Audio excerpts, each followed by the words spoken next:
let me go straight to K Kavitha. Kavitha, congratulations. I remember when you held that protest at Jantar Mantar, you were certainly hoping that Women's Reservation Bill will become a reality soon. Did you anticipate that it will happen to, as early as this? Well, I'm happy it happened as early as this, and I'm very happy that the government has brought it in the special session.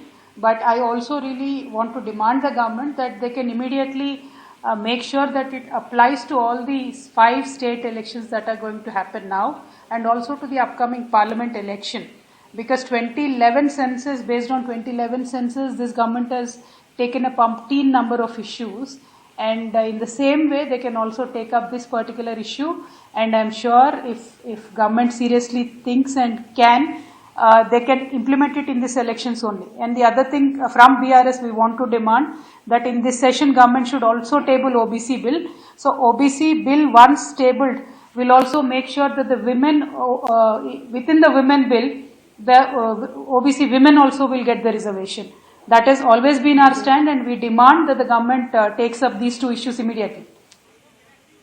And Kavitha ji, what will you tell those who are also saying that this could be mere tokenism? The fact is that as far as the implementation is concerned, it won't happen immediately. It will happen only post 2029. So when the government has gone in for this move, it is only to make that splash. It's about narrative setting rather than sincere effort. Well, that's what I'm saying. If the government wants, they can immediately do it, because for umpteen number of issues, this government, because they could not conduct the census in 2021, they have based most of their programs, in fact all of their programs, on the 2011 census. So this can also be based on the 2011 census, so that it will immediately come into effect the moment it becomes a law. There is nothing stopping this government from doing so, except for the want of sincerity. So since yesterday night, I've been saying the same thing. The enigma around it, the secrecy around it, it looks like a mere tokenism, unless until they make sure it passes and it is applied to this election immediately. Waiting until 2029, waiting until delimitation, well, that is another way. But the government with this kind of majority can immediately apply it to this election. That is our party's demand. And OBC women should not be left out as well. In general, OBC reservation also can be and should be taken up immediately. So you are of the opinion, and BRS is of the opinion, that there should be quota within quota. Right now it is 1/3 for the SC, ST women coming from these communities. There should be also the inclusion of the OBC, women coming from the OBC communities. Absolutely. That is the stand that BRS has taken, not now, 10 years Kavitha, back. if you can hear me. We made a resolution in the assembly, first assembly in fact. Yes, can you hear me, Mariaji?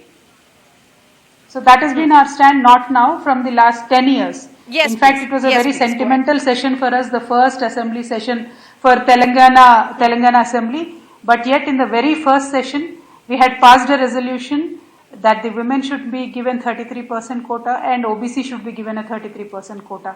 So that always has been our stand, and this can happen immediately. This government, despite putting whatever in the bill, they can change it, and they should immediately apply it to the upcoming elections in these 5 states. That is our main demand, and that is our BRS party stand on this issue. What about the credit war? Who do you think should take the credit for Women's Reservation Bill? It has seen a long journey. Multiple drafts as well, several highs, several lows. There is the Congress party which says that it starts with them. Then there are, then there is the BJP, the Modi government, which says that, the fact that they were able to bring in shows their sincerity. Who do you think deserves the credit? Ma'am, I think nobody deserves the credit, because when Indira ji was in power, they could not do it. They did not even think of doing it. When Sonia ji was in power for 10 years, she did not manage to pass it. Congress party overall in this country has been in power for more than 60 years in various states. They did not do it. Now if they want to jump and take the credit, it's a shame on them. In fact, the only credit goes to Indian women who have suffered all this long. And as they say that justice delayed is justice denied. From the time of independence, from the first very parliament session, women have been denied their fair share, while they actually fought in the independence movement equally with the men. In some states, moreover, actively with the men. But yet we've been denied our right space. Now that it is happening, if everybody wants to jump on the bandwagon and say, I did it, nobody did it. In fact, we should all be ashamed, all the political parties. We denied our women this fair share from so long. After 75 years of independence, we are doing this. It is not a good thing for India, but we should be happy. At least we are now trying to do something. So credit does not go to anybody. Credit only goes to Indian women who still showed their resilience, who still go out and vote in numbers more than the men do. 50% vote share is there in this country, and women vote in large numbers. Women are politically very active, and women have become a deciding vote bank now. That's a very, very happy thing to happen. This political activism is very welcoming. So now we deserve our space. So the credit should not go to anybody. That is what I believe.